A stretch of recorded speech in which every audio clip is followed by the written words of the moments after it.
안녕하세요. 오늘은 피렌체 아카데미아 미술관에 왔어요. 1784년 레오폴도 대공이 건립했다고요.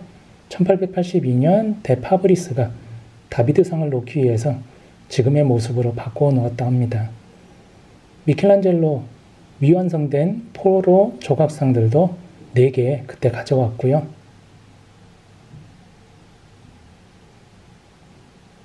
산 마테오 조각상도 가져오고 1940년 팔레스트리나 바르베리니 가문을 위해 제작된 피에타상도 가져왔다고 합니다.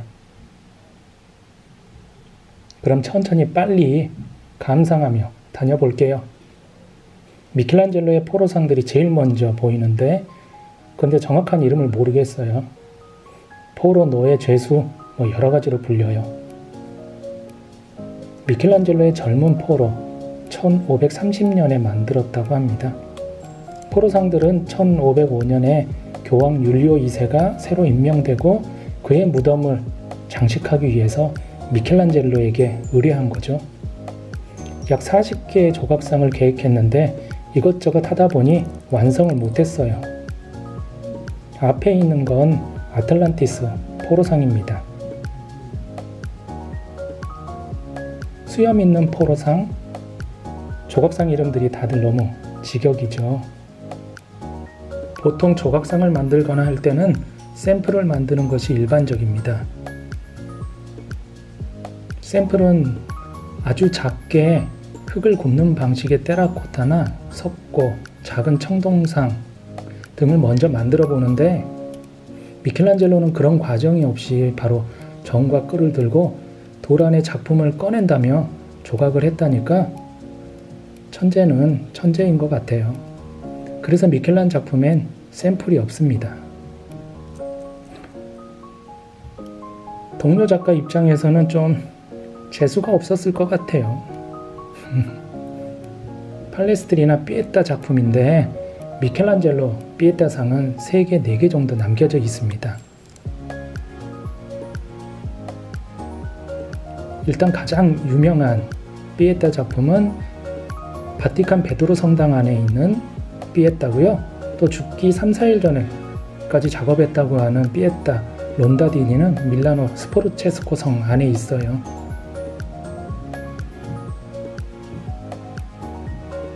그래서 피에타는 의미하는 바가 십자가에 못 박혀 돌아가신 예수님의 시신을 그의 어머니가 안고 비탄에 빠져있는 장면을 묘사한 작품을 가리킵니다.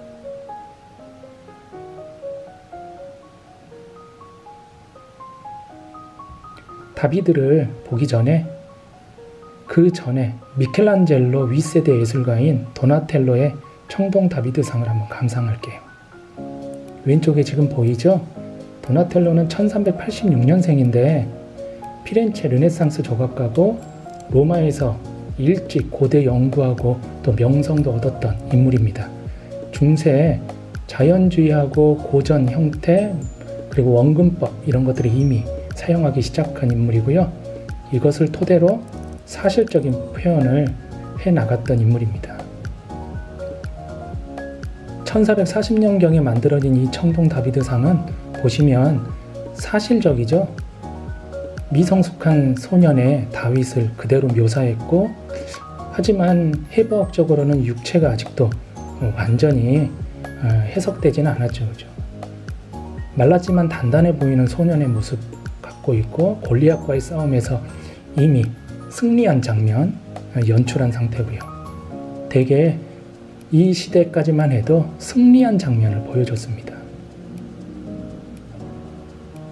근데 이제 청동 미소년의 다윗보다는 미켈란젤로의 다윗은 훨씬 성숙해 보입니다.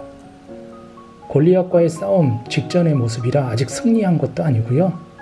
해부학적으로도 완벽한 인체를 표현했다 합니다. 하지만 이제 머리가 큰 게 아니냐 이렇게 이야기하는데 다들 어떻게 생각하세요? 원래 다비드상은 대성당 위쪽에 올려두려고 만든 거예요. 그러니까 당연히 아래서 위쪽으로 그리고 옆에서 보게끔 만든 거죠.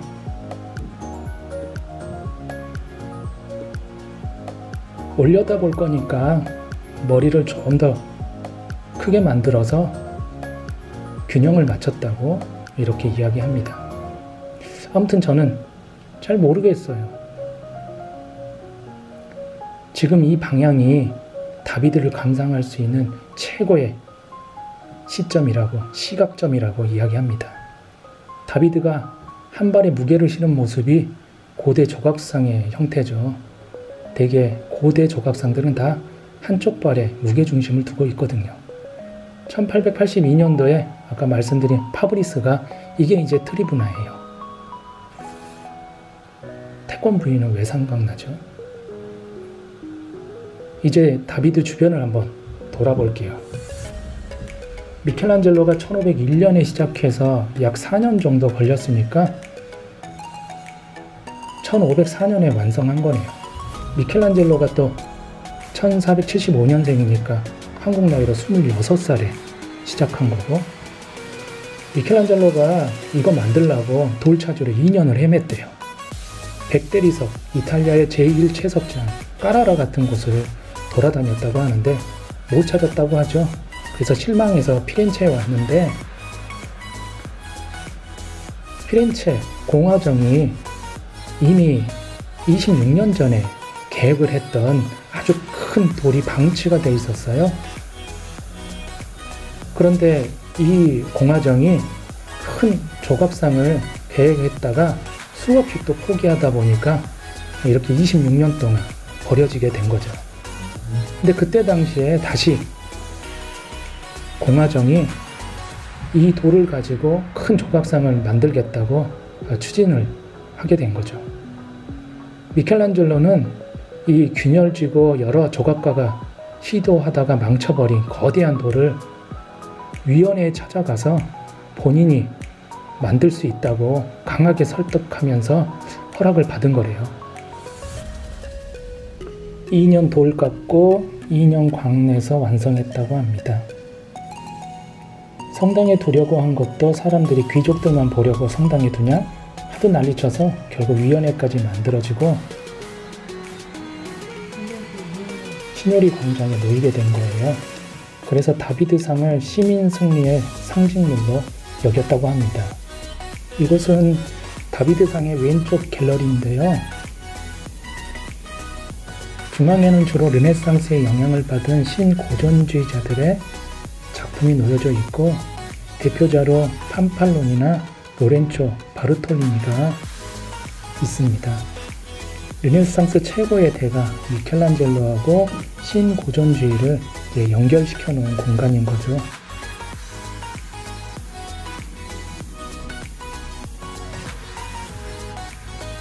팜팔론이라고 적혀 있죠, 그죠?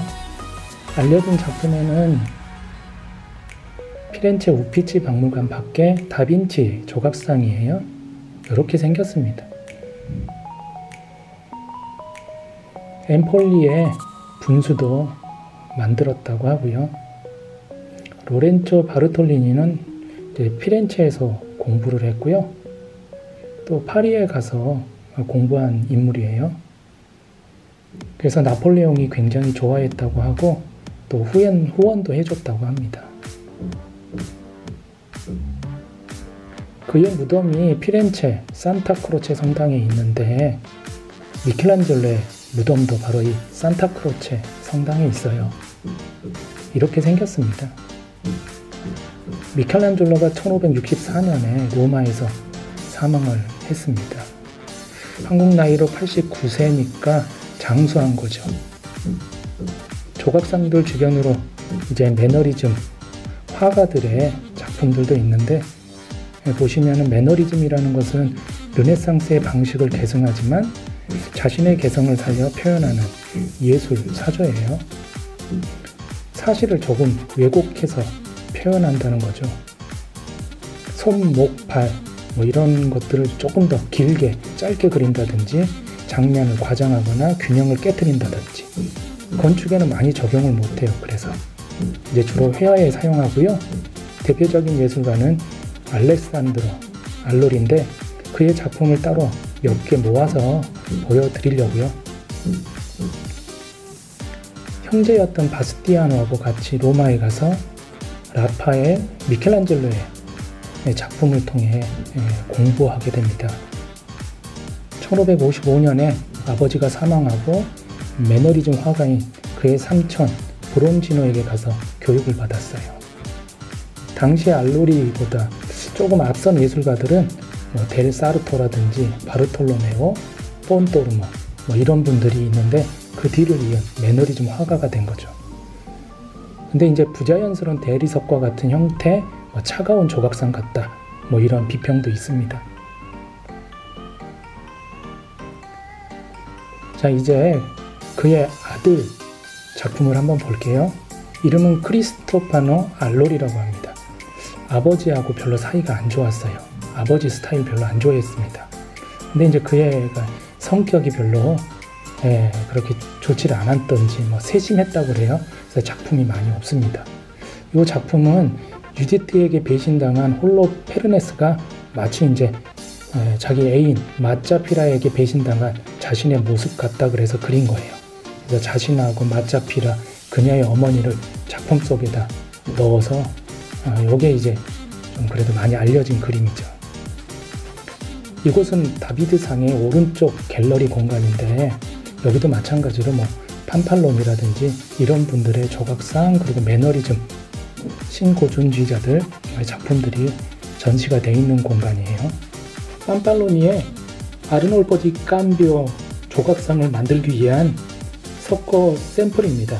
피렌체 대성당에 거대한 돔을 만들었다고 알려져 있는 브루넬레스키 조각상에 석고 샘플도 있네요. 여기는 중세 회화관인데 화질이 별로 안 좋더라고요. 그래도 보여드릴 작품이 있어가지고 집어넣습니다. 자, 이렇게 천천히 따라오시면서요. 화질은 좀 안 좋지만 이게 조금 보시면 보여드리고자 하는 작품 나오니까요. 자, 요것도 한번 보니까 좀 생각나는 게 있어서 따로 이렇게 보여드리려고요. 파치노라고 하는 분인데 저도 잘 몰라요. 1280년에 태어나신 분이라고 하는데 르네상스 전이죠, 그죠? 생명나무라고 하는 작품인데 이거 자세히 보니까 클림트의 생명나무도 좀 생각나더라고요.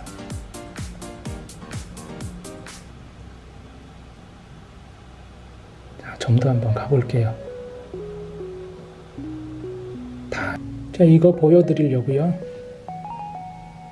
까손의 아디마리라고 불리는 1450년경 작품입니다. 중세 때 가문이 결혼할 때 이런 예물 상자를 했어요. 요즘으로 치면 장롱처럼 사용하던 건데 그 앞면판에 장식으로 그린 것이 아닌가 하는 작품입니다.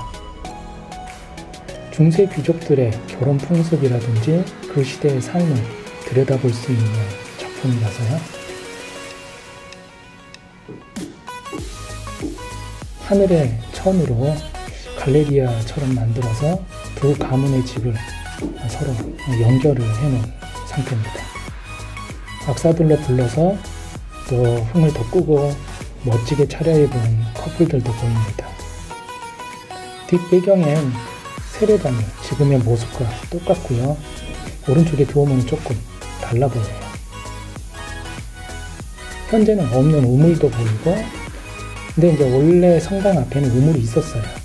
세례식을 하기 위해서요. 아디마리 리카졸리 아니면 아디마리 마르텔리 가문이 결혼하는 모습일 거라고 추정합니다.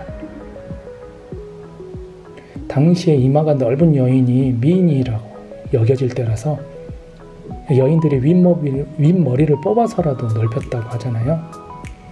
그 모습이 그대로 보입니다. 좀 외계인처럼 보이기도 합니다. 그래서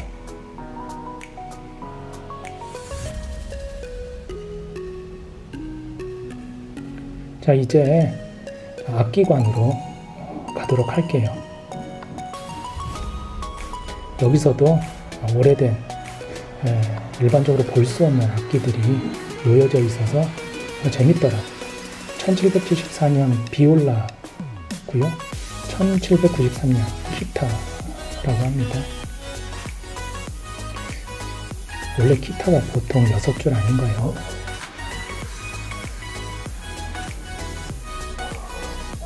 저도 모르겠습니다. 이거는 아시는 분은 댓글로 좀. 이 방이 알렉산드로 크라우스라는 분하고 연결되어 있는데 이분이 악기 수집가래요. 1800년도에. 그래서 굉장히 많이 수집하셨는데 또 많이 헌납도 하고 하신 분이래요. 비올리노도 있고요. 다들 뭐 16세기, 17세기 뭐 이런 악기들이 많이 전시가 되어 있습니다. 어디 가서 이런 걸 보겠어요. 소리도 들어보고 싶긴 합니다.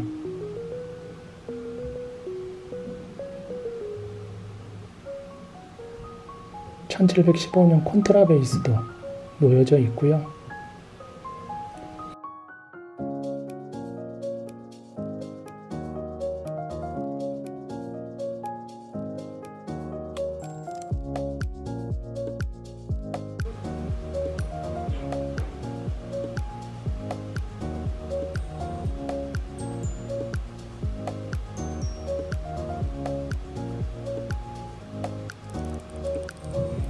당시 악사들의 모습도 이렇게 그림으로 볼 수가 있고요. 이게 스피네타라고 하는 건반 악기인데 소리가 너무 궁금하네요. 자, 영상은 여기까지 하도록 하겠습니다. 긴 영상 시청해 주셔서 너무 감사합니다. 다음에 뵐게요.